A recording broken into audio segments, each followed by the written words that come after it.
Hello po sa inyong lahat mga ka-crypto. Ako po si Pinoy Crypto Trader at sa video na ito ay atin mong pag-uusapan ang tungkol sa balitang ito kay Shiba Inu, kung saan ang sabi po rito ay another big shuffle of 981 billion Shiba Inu. Here's what's happening. Kaya yan, ano na nga ba ang nangyayari dito kay Shiba Inu? Kasi meron na naman pong pinapagalaw na napakalaking amount ng Shiba Inu token na umaabot po sa 981 billion. Kaya yan, ano nga ba ang nangyayari? Kaya yan po ang ating aalamin sa video na ito. Pero bago po tayo magpatuloy, ay nais ko lamang po munang bigyang linaw ang aking disclaimer kung saan ang nilalaman po ng video na ito ay hindi po ito isang financial advice. For education and information purposes lamang po ang layunin nito. Maliban po dito ay nais ko na rin pong magbigay babala na wala pong kahit anumang group chat ang Pinoy Crypto Trader. At ayan, ang sabi po rito ay leading European crypto exchange Bitvabo has been moving a significant amount of SHIB, including a recent 981 billion token transfer. Kaya yan, isa pong nangungunang European na crypto exchange na si Bitvabo ang siyang may gawa dito sa malaking paggalaw ng amount ng Shiba Inu tokens na umaabot po sa 981 billion. Yan, ano kaya yung kanyang binabalak?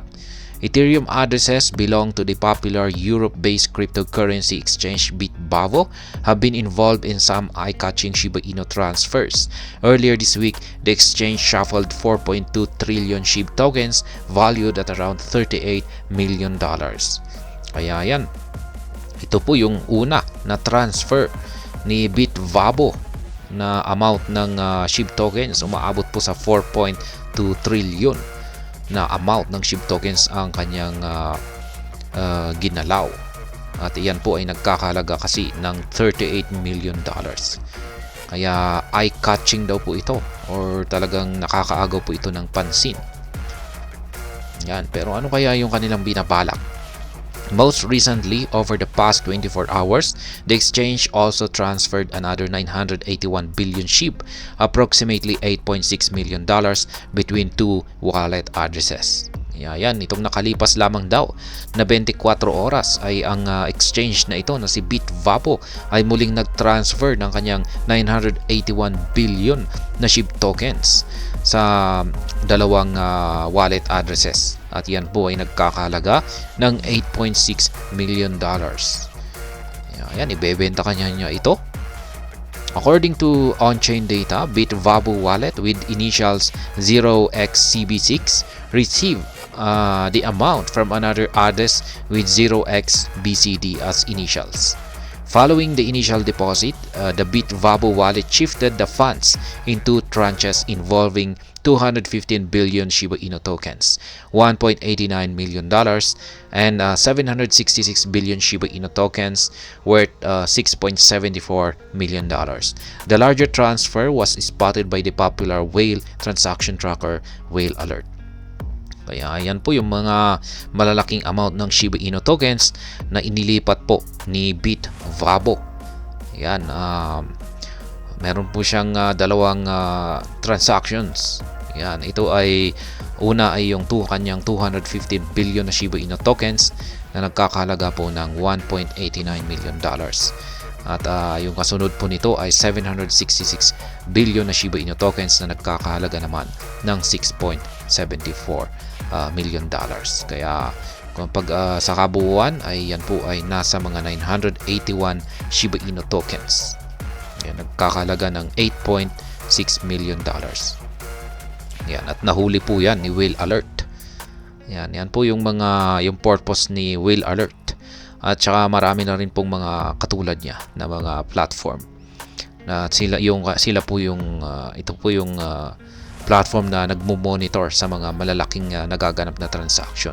Kaya nahuli po niya yung transaction ni Bitvabo. Yan, at yan nga yung total, yan po yung kalaki ng amount ng SHIB token na inilipat ni Bitvabo papunta sa kanyang unknown wallet. Purpose behind large Shiba Inu transfer by Bitvabo. Yan, ito po yung gusto nating malaman dito. kung ano nga ba yung dahilan kung bakit naglilipat ng malaking amount na Shiba Inu token itong si Bitvavo. While the transparent nature of blockchains makes it easier to spot large transfers, such as the one involving Bitvavo, it does not provide an indication of the motive behind the transactions. However, a few options may be lined up given the more involved a centralized cryptocurrency exchange. Yan, madali lamang daw pong makita.